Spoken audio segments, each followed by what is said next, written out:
Bueno, yo os vengo a contar un poco una investigación que hemos hecho en la Universidad de Zaragoza. En este caso con Jorge García de Quirós, que estaba acabando la carrera, ¿vale? El título del trabajo es Modelización del protocolo de Tor y extracción de características de servicios ocultos. Bien, este soy yo, el de la izquierda, este es Jorge. Ahí tenéis un poco lo que ha dicho ya de mí la presentadora. También me gustaría comentar, aprovechando que estoy en este foro, dar las gracias públicamente a Francisco Montserrat de Rediris por proporcionarnos máquinas para poder hacer este tipo de investigación. Así que gracias, Paco, que aunque no lo estéis viendo ahora, supongo que lo verás. Esto es lo que os voy a contar. Os voy a contar un poquito qué es Tor. ¿Cuántos de vosotros de aquí alguna vez habéis usado Tor o sabéis lo que es Tor? Así me gusta, sí señor. Casi tenía que haber hecho la pregunta al revés. Muy bien. Luego os contaré la contribución del trabajo, la primera contribución del trabajo, que es la modelización de la red Tor. Aquí vais a ver un poquito bastante de diagramas UML. Como es una parte un poco pesada, porque sé que igual algunos de vosotros no sois ingenieros de software, voy a intentar pasarla así un poquito por encima, ¿vale? Sí que lo voy a comentar. De cualquier modo, las diapositivas van a estar colgadas en Internet y el trabajo más extenso también está colgado en Internet, por lo tanto podéis consultarlo si tenéis algún tipo de duda. La segunda contribución de este trabajo es intentar realizar un sistema para el tema de desanonimización de servicios ocultos, ¿vale? Este sistema lo hemos llamado Tor HS Scanner, un poco haciendo un poco de juego de palabras con lo que hace la herramienta. Y bueno, os contaré también un poquito de trabajo relacionado en este mundillo y las conclusiones. Bueno, lo primero de todo, ¿qué es Tor? Tor es una red especialmente diseñada para mejorar lo que es el anonimato y la privacidad de los usuarios durante su navegación en Internet, ¿de acuerdo? Inicialmente fue desarrollada por el US Naval Research Laboratory con la idea principal de proteger lo que eran las redes gubernamentales, las redes del Estado del gobierno de Estados Unidos. A día de hoy, esta red nos permite comunicar, mejor dicho, activistas o periodistas que están en zonas de conflicto o en zonas peligrosas de manera anónima. También nos permite al Estado, por ejemplo, hacer operaciones de undercover o operaciones de vigilancia. Y, por supuesto, también otro tipo de operaciones que podéis pensar de carácter estratégico o carácter militar. Bueno, actualmente la red Tor la mantiene una ONG en Estados Unidos, ¿vale? O sea que si donáis a la ONG aquí creo que no os desgrava, que se llama The Tor Project. Básicamente ellos se encargan de esas tres cosas que veis en la diapositiva. Primero, del desarrollo de un browser especial, que es una modificación del Mozilla Firefox. No sé si los que antes habéis dicho que manejabais Tor lo hacíais hace 10 años, pero ha cambiado un montón respecto a cómo se hacía antes. Luego también se encarga de lo que es el desarrollo de los protocolos en los que se basa la red Tor y, por último, se encarga de controlar el estado de la red. Podemos decir que esta organización lo que trata un poco de evitar es que al final la red Tor está compuesta por un montón de nodos que de manera voluntaria ofrecen sus servicios para que la gente pueda comunicarse de esta manera anónima, pues tratar un poco de garantizar que esos nodos, digamos, son gente no vinculada a ciertos estados, que podría ser un poco peligroso. Bueno, definición formal. ¿Cómo funciona la red Tor? La red Tor lo que nos va a proporcionar es un sistema de comunicación basado en circuitos virtuales de baja latencia y anónimo. En la red Tor, cada uno de esos saltos intermedios va a ser a través de un nodo. De modo que lo que voy a crear es un circuito virtual entre diferentes nodos de la red. ¿Qué es lo que me garantiza esa conexión entre los diferentes nodos de la red? Bueno, pues básicamente lo que me va a garantizar es que no hay ningún tipo de relación directa entre el cliente y el servidor, ¿de acuerdo? Eso es lo que garantiza la anonimicidad de las conexiones. Además, cada nodo solamente conoce al siguiente y al anterior, ¿vale? De modo que ahí tenemos la privacidad en la comunicación. Luego, otra cosa también importante es que todo el tráfico que hay en la red Tor está cifrado y está cifrado por capas. Por eso es por lo que a veces se conoce la red Tor como la red de la capa, enrutamiento de cebolla, porque al final lo que vamos a tener es un montón de capas como si fuera una cebollita. Suponed que tengo un nodo 1 que se quiere comunicar con un nodo 4. Tengo este conjunto de nodos, el nodo 1 va a crear un canal de comunicación con el nodo 2, ¿de acuerdo? Luego, este nodo 2 va a crear un canal el nodo 1 le va a decir, créame un canal de comunicación con otro nodo, ¿vale? Se creará ese canal de comunicación y finalmente se creará ese otro canal de comunicación. Cada una de estas capas, como veis, cada una de estas líneas significa que está cifrado. Bueno, ¿y por qué necesitamos Tor? ¿No? Esa es una buena pregunta. Bueno, hay gente que lo puede utilizar, pues, por ejemplo, para filias un poco raras. Podríamos hablar desde porno con enanos, porno con animales, cualquier otro tipo de cosas extrañas que os podáis pensar. Realmente, el uso de la red de Tor tiene un fin legítimo, que es garantizar la libertad de los derechos individuales, garantizar la defensa de los derechos individuales y las libertades. Es decir, por ejemplo, el acceso a material que se encuentra censurado en determinados países. Si nosotros estuviéramos en un país como China, por ejemplo, no sé si conocéis China, tiene un pequeño firewall en su Internet que se llama The Great Firewall, casualmente, que lo que hacen es filtrar cualquier tipo de comunicación que sale hacia el exterior. ¿Y qué es lo que filtran? Bueno, si nosotros estuviéramos en China y tú buscaras en Google la matanza, la masacre de Tiananmen, de la plaza de Tiananmen, pues no vas a encontrar nada. Y eso no quiere decir que Google no tenga resultados de eso, sino que básicamente China te está filtrando esos resultados para eliminártelos, ¿de acuerdo? Pues si alguien que vive en ese tipo de países quiere acceder a este tipo de material, debería, o podría hacerlo, mejor dicho, a través de la red Tor. También es útil la red Tor para víctimas de abusos o víctimas de violaciones, ¿no? Es como un poco de apoyo psicológico. Existen determinados foros, determinadas salas de chat, donde este tipo de víctimas pues, pueden expresar sus miedos o sus sentimientos, ¿de acuerdo?, con gente que ha sufrido más o menos la misma experiencia, entonces pueden servir como grupos de apoyo. Y, por supuesto, para denunciar de manera anónima pues, determinadas actividades que hagan ciertas compañías o ciertos estados contra sus trabajadores o contra su población. Bueno, al igual que también hay actividades legítimas, tenemos, desgraciadamente, actividades ilegítimas, ¿no? Esto es una de las cosas por las que más se conoce Tor. No sé si conocéis esto que se ve en la pantalla. Esto es una captura del foro Silk Road. Silk Road era básicamente un mercado online de drogas. Tú podías comprar cualquier tipo de droga, era tu camello, 24 horas en tu casa. Este tipo de servicio fue lanzado en el año 2011 y fue clausurado 2 años más tarde por el FBI. Su fundador, Pirate Robert, actualmente está en la cárcel en Estados Unidos, con una doble sentencia de por vida, más 40 años, por si acaso se escapa, sin posibilidad de revisar la condena. Para que os hagáis un poco la idea del negocio que movía este foro, ¿no? A día de hoy, Tor se usa no solamente para este tipo de actividades, sino para cualquier otro tipo de actividades ilegales que podáis pensar.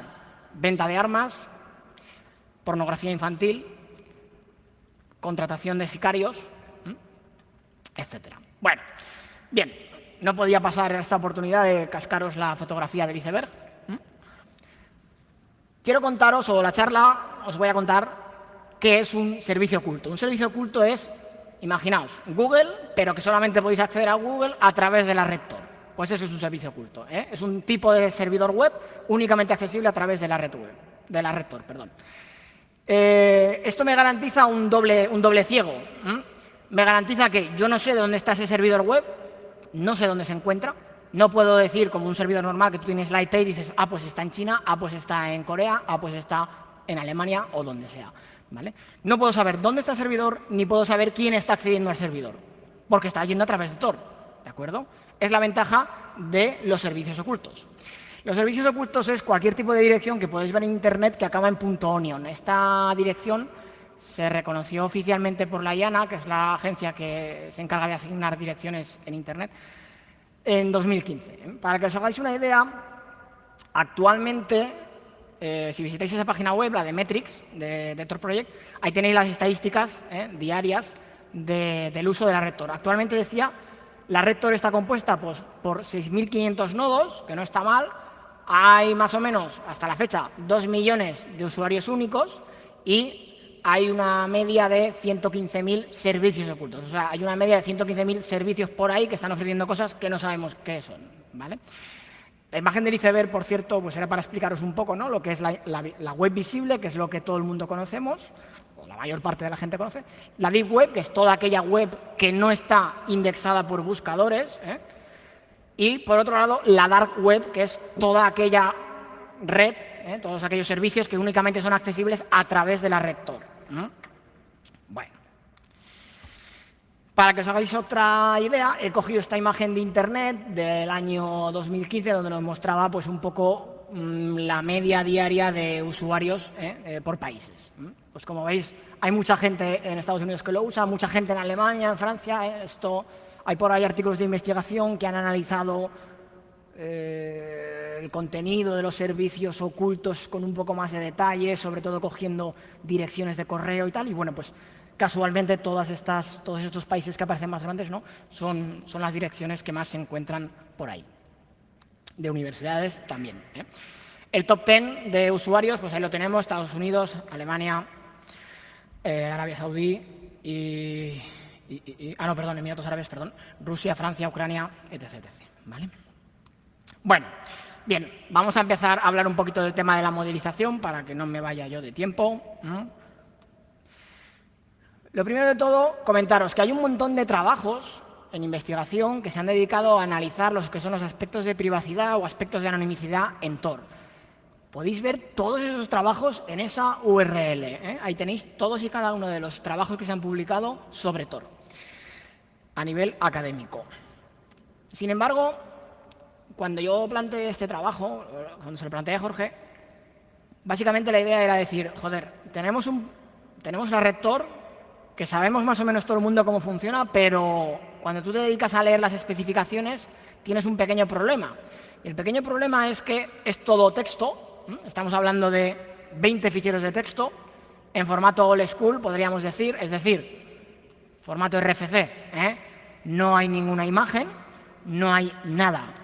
Y tienen una media más o menos de 18.000 líneas de texto por fichero.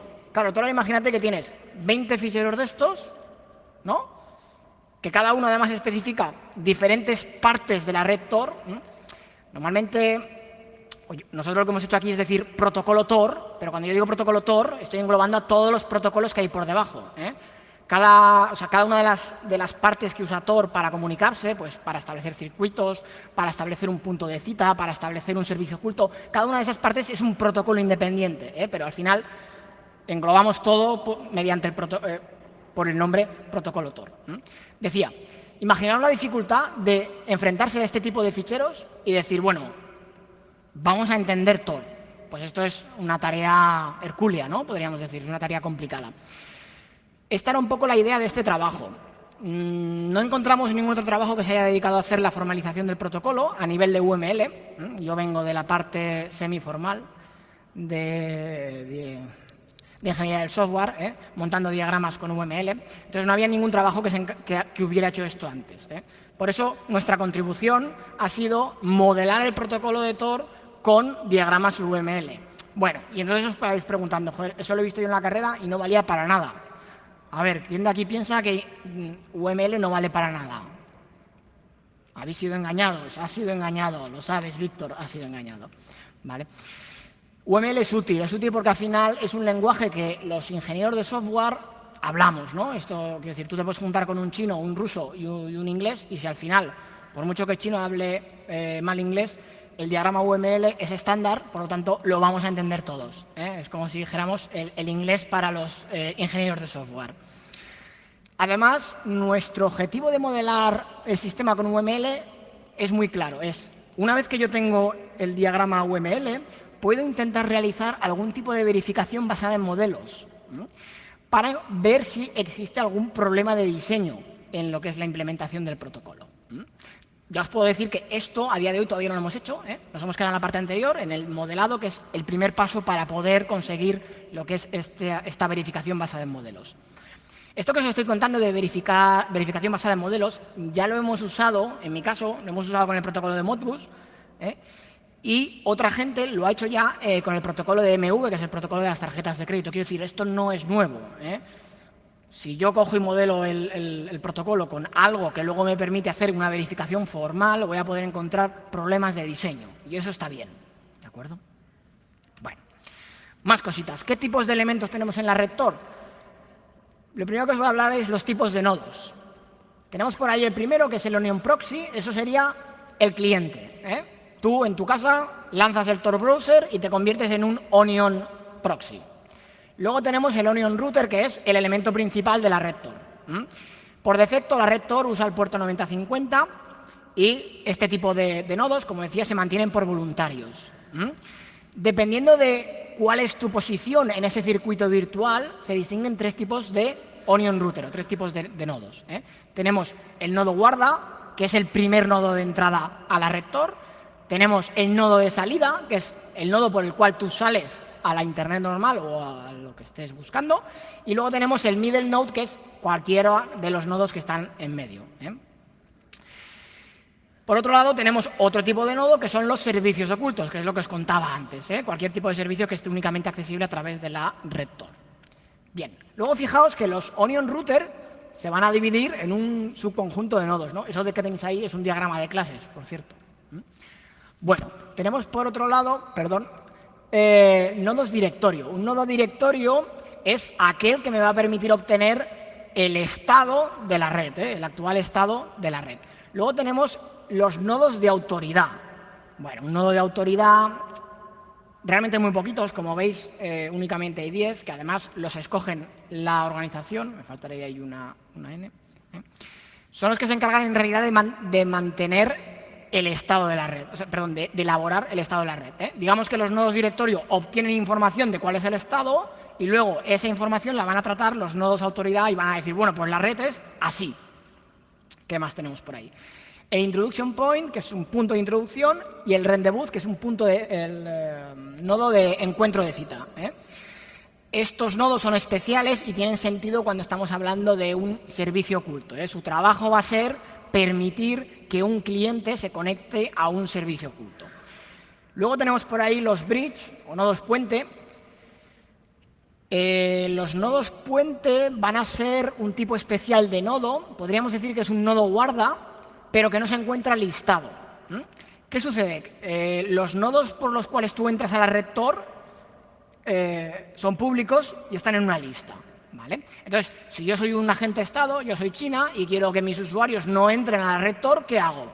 Pues todas esas IPs, ¿no? Esos nodos los bloqueo y ya está. Porque como son públicos, los cojo y los bloqueo. Pues los bridge son nodos que me permiten entrar a la red Tor, pero que están ocultos. ¿Vale? No se sabe cuál es su dirección, a priori. ¿Vale? Digamos que facilita la conexión a la red Tor en este tipo de lugares donde se intenta monitorizar un poquito. ¿Y qué más tenemos por ahí? Sí, el HC Directory, que es Hidden Service Directory, son los nodos que mantienen la lista de los servicios ocultos disponibles en la red Tor. Estos nodos son los que el cliente conectará, preguntará para poder conectarse a un servicio oculto. Bueno, ¿qué tipos de mensajes encontramos en la red Tor? Pues vamos a tener dos. Por un lado, los de la célula de control, que son los que me sirven para, básicamente, establecer el circuito de comunicación. Como veis ahí, son esos mensajes, crear, creado, destruir o padding. Y por otro lado tenemos los de relay, que los de relay ya son los que contienen datos del flujo de comunicación, podemos decirlo así. Fijaos que, al final, un flujo de comunicación va a ir a través de un circuito Tor y un circuito Tor va a poder contener más de un flujo de comunicación a la vez. Si no, sería un poco una putada, ¿no? Para poder conectarte. Bueno, empezamos con UML. Hasta aquí todo ha ido bien, ¿verdad, chicos? Venga. No quiero hacer mucho hincapié más allá del necesario. A ver, esto que tenéis aquí pues es un cliente que se quiere conectar a la red Tor, ¿vale? Aquí esta foto es el conjunto de pasos que se hacen para establecer un circuito virtual de comunicación. Como veis, primero se conecta con uno de los nodos. Aquí tenemos esa capa de cifrado. como veis aquí tenemos esa segunda conexión, ¿vale? Donde le está pidiendo que extienda el circuito, de ahí ese mensaje de extend, ¿eh? Le está pidiendo que extienda el circuito a otro nodo, ¿eh? Y fijaos que está la información, por un lado está cifrada con la clave del primer nodo y con la clave del segundo nodo, ¿eh? Digamos que esto le llega al segundo nodo y le dice, oye, que ya me he conectado, ya me he creado el circuito. Y aquí de nuevo para crear la conexión con otro nodo más. ¿Con cuántos nodos se crea un circuito? Normalmente con el mínimo son 3 por el lado de la izquierda y 3 por el lado de la derecha, ¿vale? O sea, tenemos un total de mínimo 6 para llegar de un punto a otro. Bueno, sobre las comunicaciones. Las comunicaciones internas las tendríamos ahí, ese sería el mensaje que se envía, begin dir, ¿vale? Y las comunicaciones externas son las que tenemos aquí. Como veis aquí tenemos representados un montón de nodos, ¿no? Hemos creado un circuito con un montón de nodos y al final salimos a Internet. No sé si lo leéis bien, bueno, ahí pone TCP handshake, para salir a Internet, a una página web cualquiera, a través de Tor. Fijaos, eso sí, que aquí me pone que esta conexión no está cifrada, estará cifrada, lógicamente, si el servidor, si te estás conectando a través de HTTPS. Ahora bien, tened en cuenta que al final el nodo de aquí es el que tiene, el que está fijando la salida, ¿vale? Y todo esto de aquí, por supuesto, cifrado con TLS, porque va a través de Tor. Bueno, esto realmente tengo un esquema que os lo va a explicar un poquito mejor posteriormente, así que seguramente os lo explique luego.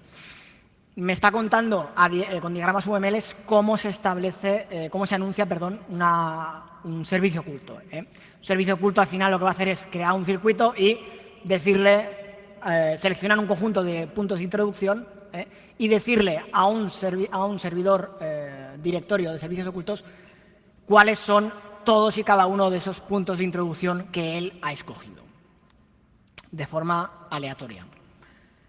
Este, que es un poco más complicado y no se ve una mierda, os lo explico luego, ¿vale? Vamos con los comportamientos. ¿Qué tipo de comportamientos tienen los nodos? Bien, primero, por defecto, cualquier tipo de nodo en la red Tor realiza esos 4 comportamientos que tenéis arriba a la izquierda. Actualiza el estado de la red mediante consenso, actualiza su descriptor y controla el circuito. Ese circuits control lo que viene a decir pues, es cuando le llega un mensaje de crea un circuito, destruye un circuito, etc. Y por supuesto, user actions. Cada una de estas acciones las tenéis aquí modeladas. No voy a entrar mucho, si tenéis curiosidad. ¿Cada cuánto se actualiza los descriptores? Bueno, pues lo tenéis ahí, ¿no? Cada 10 minutos más o menos es cuando se van a actualizar esos descriptores. Sobre comportamiento, cada uno de los nodos, o subnodos, podríamos decir, dentro de la red Tor, va a tener diferentes comportamientos en función de qué tipo de rol tiene. Como veis ahí, los onion router normales y corrientes, lo único que se van a encargar es de realizar pues, esas transmisiones de mensajes y fuera. Y, por supuesto, publicar su descriptor.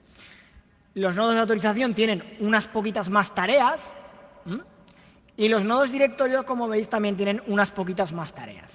Como veis, se relacionan unas con otras. Recordad que al final lo que vamos a tener es el nodo directorio que construye, se informa de cómo es el estado de la red, y luego el nodo autoridad, que es el que finalmente elabora cuál es el estado de la red.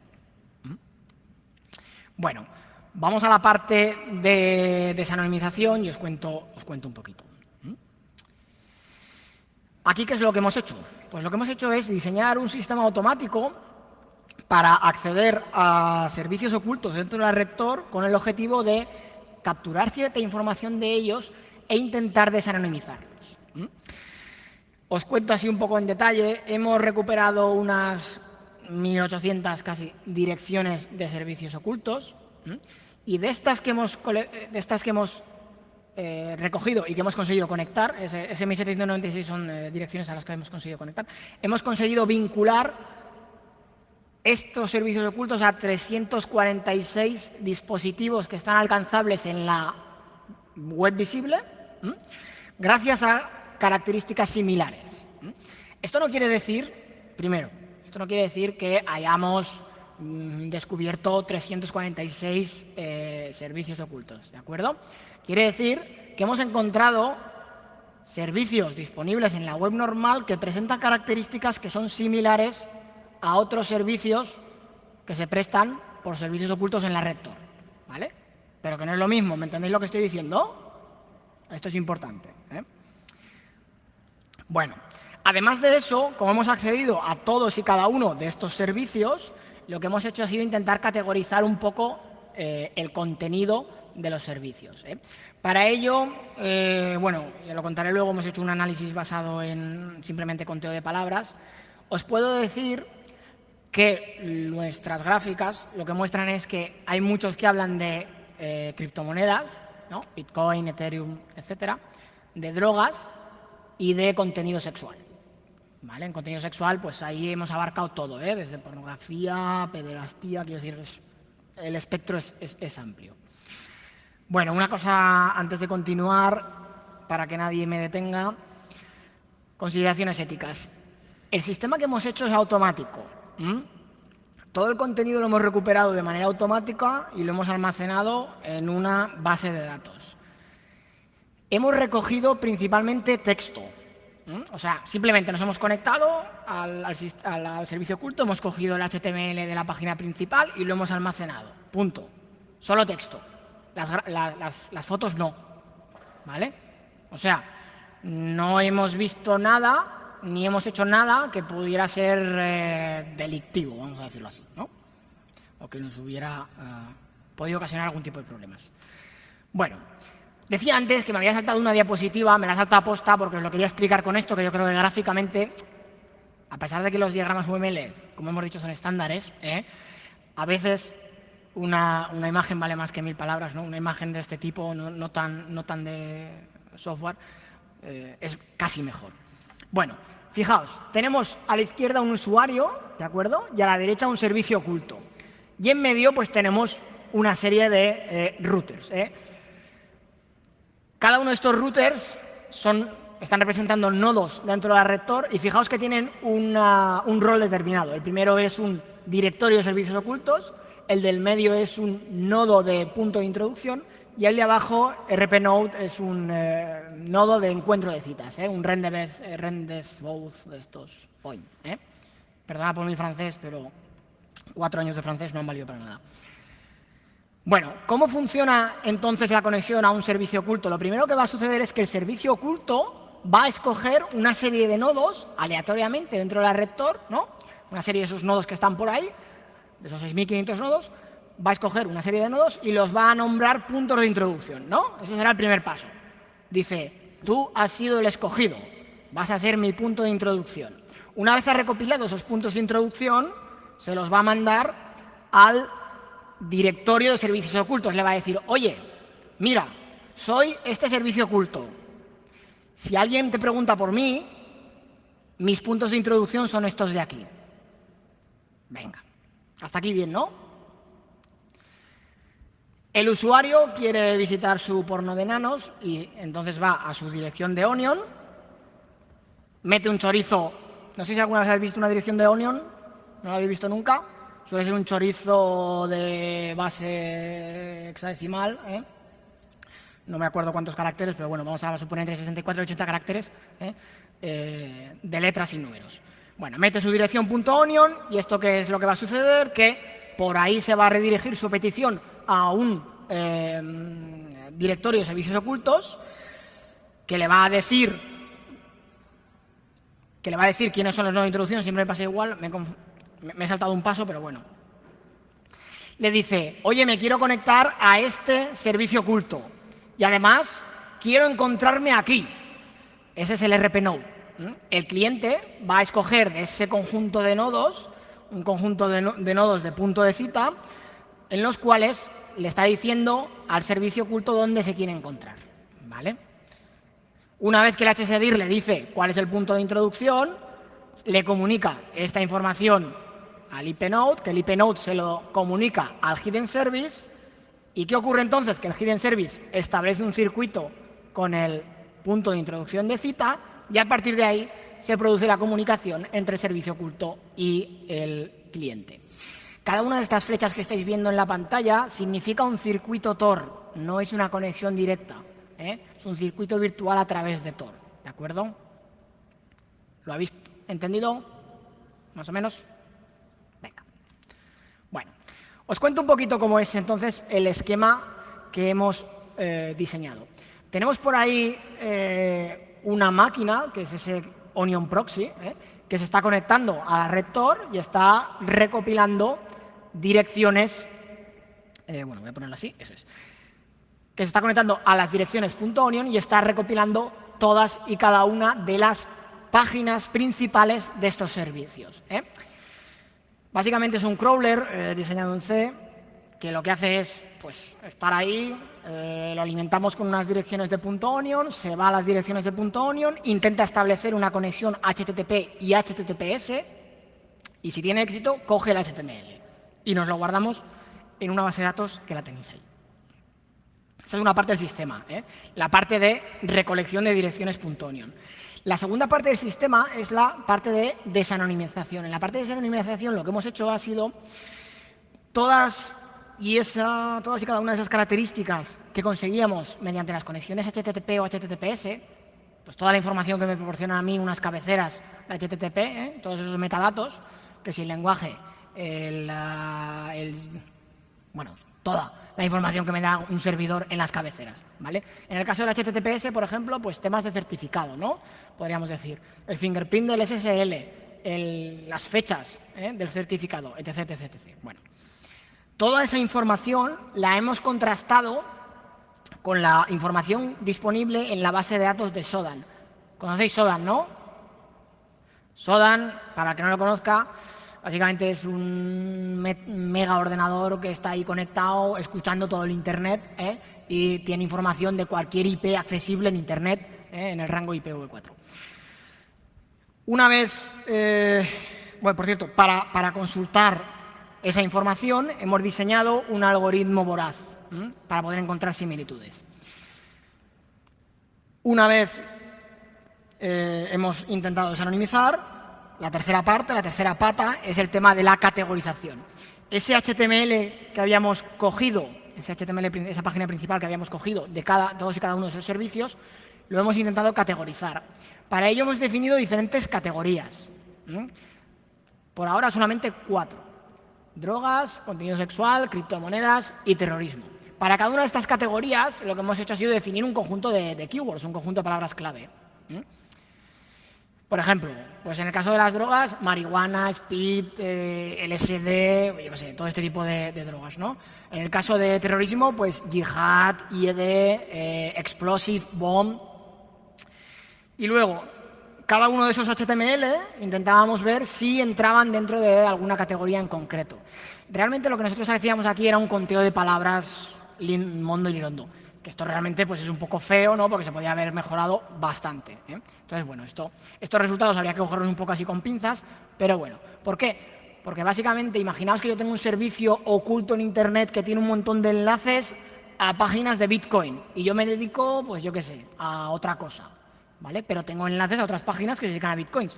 ¿Qué ocurrirá? Pues que hay un montón de Bitcoins, aparece Bitcoin un montón en la página web, pero eso no quiere decir que yo me dedique a Bitcoin, ¿de acuerdo? Pero nuestro sistema, sin embargo, sí que lo clasificaría como Bitcoin. Bueno, en cuanto al procesado de lenguaje natural, hemos usado NTLK en Python.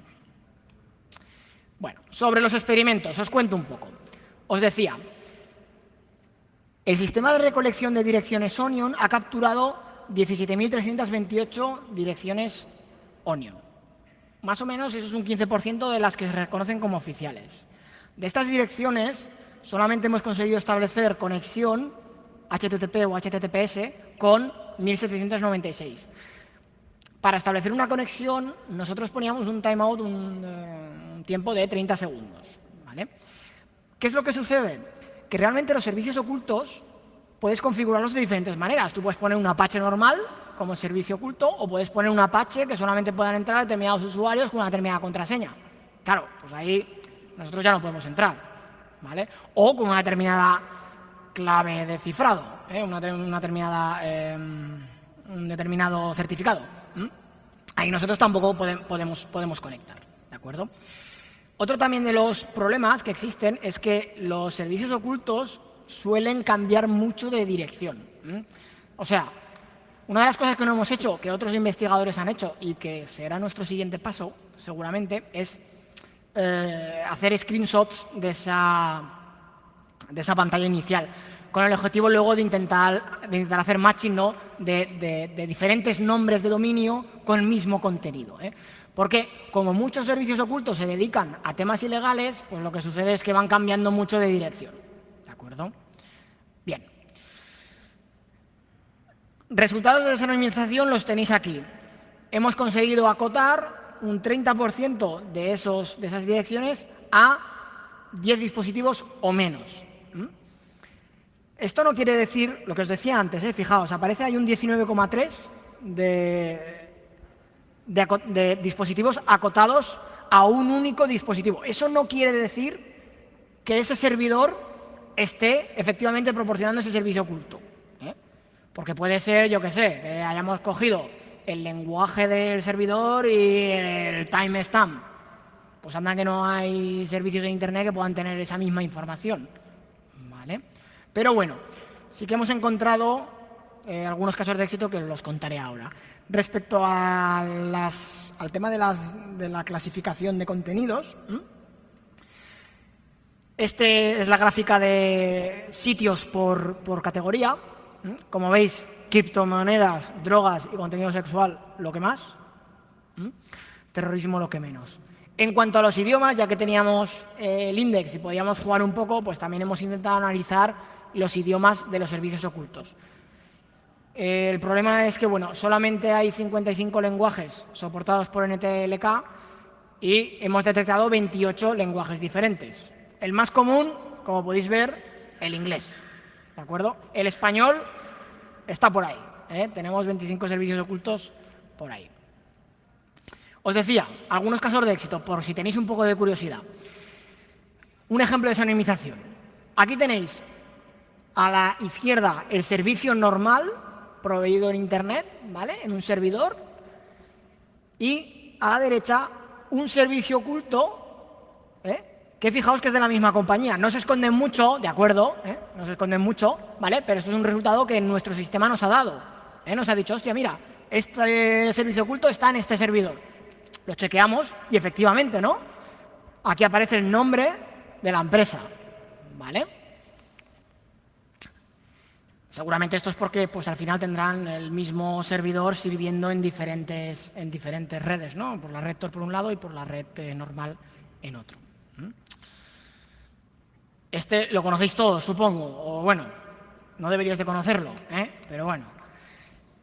De Pirate Bay, como veis, tenemos el servicio oculto en un lado y el servicio normal en el otro. Hemos anonimizado todo para evitar problemas, pero bueno, para evitar posibles consecuencias para ellos. Como veis, básicamente es el mismo contenido. Antes de seguir, comentar qué es lo que o por qué, porque eso es una cosa que igual os estáis preguntando, ¿no? ¿Y cómo es posible que podamos encontrar servicios ocultos en la Internet normal, en la Internet visible? Pues básicamente porque al final tenéis que pensar que los administradores de servicios ocultos pues pueden ser gente normal y corriente, ¿no? ¿Y qué hace la gente normal y corriente? apt-get install Apache 2, apt-get install PHP, apt-get install MySQL. ¿Vale? O sea, nadie se encarga de configurarse bien su sistema para evitar posibles filtraciones de datos. Bueno, sobre trabajo relacionado. Hay mucha gente que ha intentado hacer ataques de desanonimización participando directamente en lo que es el circuito virtual, en el circuito virtual de comunicación. Nosotros realmente no hemos hecho ese ataque tan directo. No, porque nosotros no formamos parte de ese circuito virtual para conectar al servicio oculto. Hay mucha gente también que se dedica en la red Tor a hacer ataques, o analizar, si son posibles ataques de fingerprinting basados en web, en tráfico web. Mucha de la investigación se dedica a esto. Trabajos más relacionados os podéis encontrar ese artículo del año 2016, donde hacen una clasificación muchísimo más exhaustiva que la que nosotros hemos hecho en la red Tor. El problema, o la ventaja de ellos, es que ellos estaban usando la red, quiero decir, el artículo se publicó en el año 2016 y realmente los datos son del año 2014. En aquella época estaba Tor versión 2. Cuando se tenía Tor versión 2, hacer análisis de servicios ocultos era muchísimo más simple. Se dieron cuenta los desarrolladores de Tor y propusieron la versión 3 de Tor. A partir de la versión 3 de Tor, los nodos directorio de servicio oculto no guardan, como guardaban antes, una dirección .onion, sino que están guardando una clave pública del servicio oculto. Por lo tanto, el nodo hsdir no tiene ni idea de cuál es la dirección .onion que está detrás de esa clave pública. En la versión 2, como digo, todo era jauja. Pero bueno, nosotros llevamos 3-4 años tarde, pues es lo que tiene. Actualmente, para ser un nodo de directorio de servicio oculto en la red Tor, te exigen que seas un nodo ejecutando Tor versión 3. ¿De acuerdo? No hay ningún hsdir con Tor versión 2 en este momento dentro de la red Tor. Lógicamente por aspectos de privacidad de la propia red. No lo critico, simplemente os lo comento. Luego también hay una tesis muy interesante de Srehan Matic, al que mando un saludo desde aquí, donde ellos recopilaron 6.426 direcciones e hicieron conexión a 1.974. Su tasa de éxito de desanonimización era un 5%, la nuestra la hemos subido un poquito, un 30%, ¿vale? Aunque en realidad estamos teniendo en cuenta 10 dispositivos o menos. Estamos haciendo ahí un poco de trampilla. Bueno, como conclusiones. Recordad, hemos trabajado en dos aspectos. Por un lado, hemos trabajado en lo que es la modelización del protocolo Tor con el objetivo de poder entender un poquito más cómo funciona sin necesidad de entrar a leernos todos y cada uno de esos 20 documentos y sus 18.000 líneas por documento. Os he contado cuáles son los elementos que tenemos, cuál es el tipo de nodos, cuál es el tipo de mensajes, cómo se establece esta comunicación, qué tipo de comportamiento tienen estos nodos. Y recordad que nuestro objetivo de todo esto era intentar conseguir una posterior verificación basada en modelos, ¿vale? ¿Qué es lo que deberíamos de hacer como siguiente paso? Como trabajo futuro deberíamos de intentar trabajar en esa línea. No solamente eso, sino que también nos gustaría intentar coger estos modelos semiformales con diagramas UML y transformarlos a un modelo más formal, más matemático, donde podamos intentar aplicar algoritmos más matemáticos, con el objetivo de poder evaluar su comportamiento. Aquí tenemos pensado intentar transformar todos los modelos UML a modelos de redes de Petri, donde hay un amplio marco de análisis. Sobre la herramienta que hemos desarrollado, recordad, se dedica a recoger direcciones .onion, conectarse a ellas, recopilar datos mediante HTTP y HTTPS para intentar desanonimizarlos. Hemos establecido conexión a 1.796 direcciones, un 15% más o menos de las que hemos conseguido y más o menos un 30% de dispositivos acotados. Bueno, aquí las posibilidades de mejora son varias. Por un lado tenemos la posibilidad de mejorar el modo en el cual hemos recopilado todas y cada una de estas direcciones Onion. Por otro lado, y esto es una de las cosas más problemáticas de este sistema que hemos desarrollado, es el sistema de desanonimización. El problema es que nosotros estamos usando Shodan. ¿Habéis usado Shodan alguna vez? ¿Pensáis que la base de datos es actual? Pues estáis confundidos, porque no es actual, ¿vale? Claro, bueno, nosotros tenemos una versión académica, ¿vale? Entonces supongo que será la misma que la de pago, pero bueno. Hay otro tipo de servicios por ahí, como Censios y alternativas, que hacen el mismo servicio que Shodan y tienen bases de datos de Internet más actualizadas, ¿vale? Nuestro objetivo, pues, lo primero que deberíamos hacer es intentar cambiar esa desanonimización en vez de a través de Shodan, a través de Censios o alguna de estas. Y, por supuesto, una mejor categorización. Nuestra categorización es muy simple, está basada en palabras. Simplemente cogemos ese HTML, contamos las palabras y clasificamos según el número de palabras. Aquí entramos ya en temas de análisis de web semántica, que quizás podríamos implementar para poder verificar si efectivamente la página web está hablando de un tema o de otro. Y, por supuesto, ampliar lo que es todo el rango de categorías. Y, bueno, pues esto ha sido todo. He intentado que fuera una charla amena para no daros mucho mal con el tema de UML. Si tenéis alguna pregunta, estaré encantado de responderosla. Muchas gracias.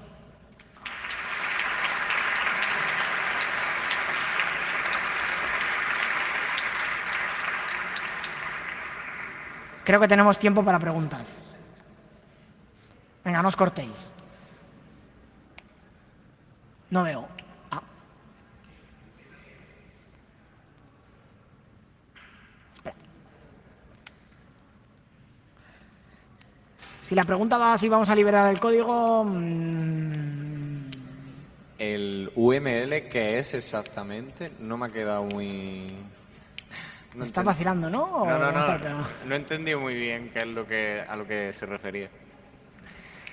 UML, ¿qué es? ¿Esa es la pregunta? Vale, UML es lenguaje unificado de modelado y es el estándar, semi-estándar, que se usa en la industria para modelar sistemas de software. Pues gracias. Quizás me ha faltado una diapositiva de conceptos previos. Gracias. Te lo compro. Teníamos por aquí otra pregunta y luego por ahí atrás otra.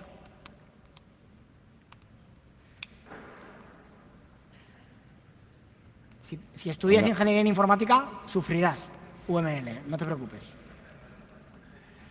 ¿Has pensado usar algún tipo de fuzzy hashing para hacer comparaciones entre las web solo con texto y poder ver cómo de próximas son? No hemos pensado en eso, pero es un campo en el cual trabajamos el tema del fuzzy hashing en forense de memoria. Podríamos intentar aplicarlo porque básicamente está pensado para texto, análisis de textos o similitud entre textos. Pero no lo hemos pensado. Sí, puede estar bien, puede ser curioso. Lo que pasa es que me da miedo los resultados, porque viendo cómo se comporta en forense de memoria no creo que vayan a ir demasiado bien. Pero bueno, gracias, cojo la idea.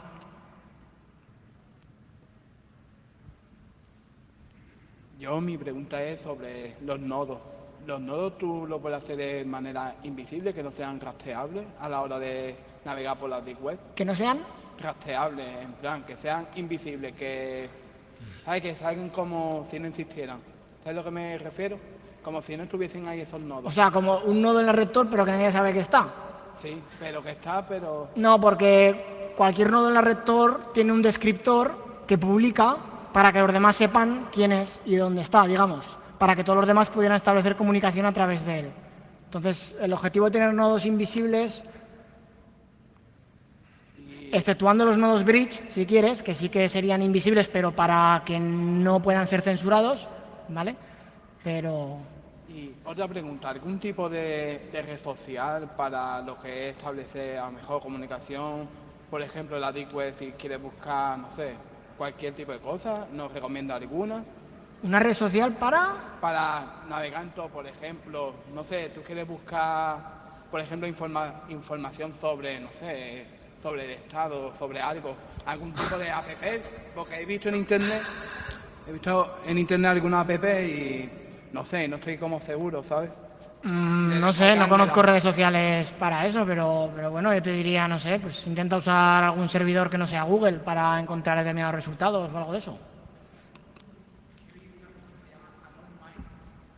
Y creo que un servicio de correo electrónico o algo, eso no es seguro, ¿no?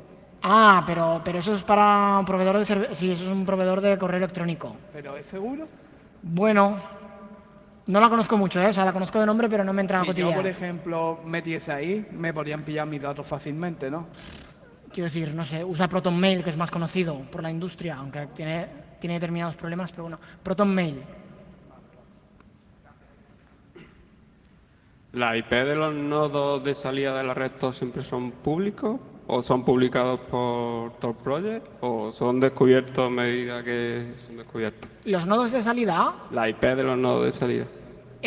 tú cuando ejecutas tu cliente, o sea, quiero decir, tú puedes ejecutar Tor simplemente siendo proxy, ¿no? O sea, para tú navegar a través de proxy, o tú puedes voluntariamente ofrecer tu ordenador para ser un nodo dentro de la red Tor, ¿de acuerdo? Cuando tú configuras Tor para esto, para formar parte de la red Tor, tienes que escoger si quieres ser un nodo guarda, un nodo de salida o un nodo del medio, ¿vale?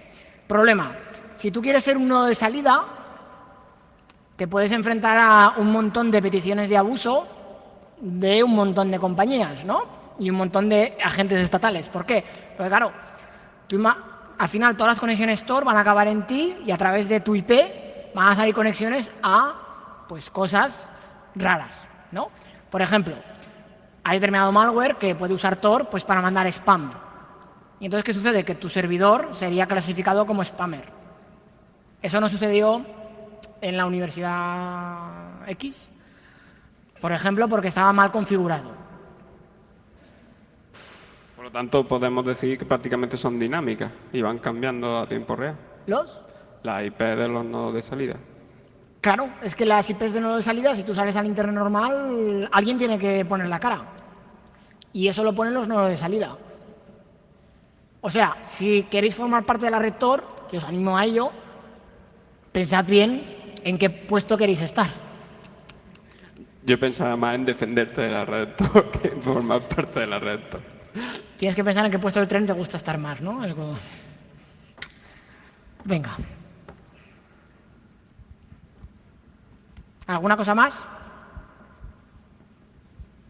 Joder, os habéis enganchado aquí las preguntas, ¿eh? Está bien, está bien. Hola, buenas. Yo iba a hacer una pregunta. ¿Qué diferencia hay entre un VPN y Tor? ¿Sabes que hay ¿Cuál es la diferencia entre Virtual Private Network y Tor? ¿Entre VPN Y Tor, y Tor me estás preguntando? sí. Hombre, pues que es completamente diferente. Quiero decir, VPN es una red privada virtual, tú estableces un canal de comunicación en el cual todo va cifrado, ¿vale? Pero se sabe quién se está comunicando con quién, digamos, o sea, un extremo con otro, y Tor funciona mediante circuitos virtuales. Tú tienes una comunicación con un montón de nodos que al final te llevan a destino, pero no sabes quién se está comunicando con quién. Es completamente diferente el modelo. Vale. VPN, digamos, te va a ser más rápido, si quieres. Vale. Y otra pregunta. Yo he estado mirando en Tor y hay plugins para que cuando tú entras, ese nodo de entrada esté cifrado. Eso es... Gracias. Repite un momento, por favor. Que cuando tú entras hay plugins que no sé si realmente hacen esa función de que cuando tú entras dentro de estás tú, luego entras en un nodo, ese nodo está cifrado, y igual que el de salida, pero es que no sé... A ver, cuando tú estableces una conexión con el primer nodo, esa comunicación ya va cifrada, ¿vale? El único problema que tienes, que creo que ya lo han solucionado, si no recuerdo mal con la última versión, pero no me hagáis mucho caso, es que las peticiones DNS no iban a través de Tor, ¿vale? Entonces, alguien que estuviera en medio de la comunicación podría saber cuáles son las peticiones DNS que estás realizando. O sea, podría saber la dirección a la que te quieres conectar, pero no podría verla porque va a través de Tor, ¿vale? Lo que tú hicieras en esa página web no lo vas a ver, pero sí que vas a ver que te has conectado porque las peticiones DNS no iban a través de Tor. Ya digo que esto creo que sacaron un parche para solucionarlo, o hay un plugin para solucionarlo y creo que ya lo han metido en la rama principal. Vale, gracias. ¿Alguna otra cosilla? ¿No? Pues nada, muchas gracias, chicos.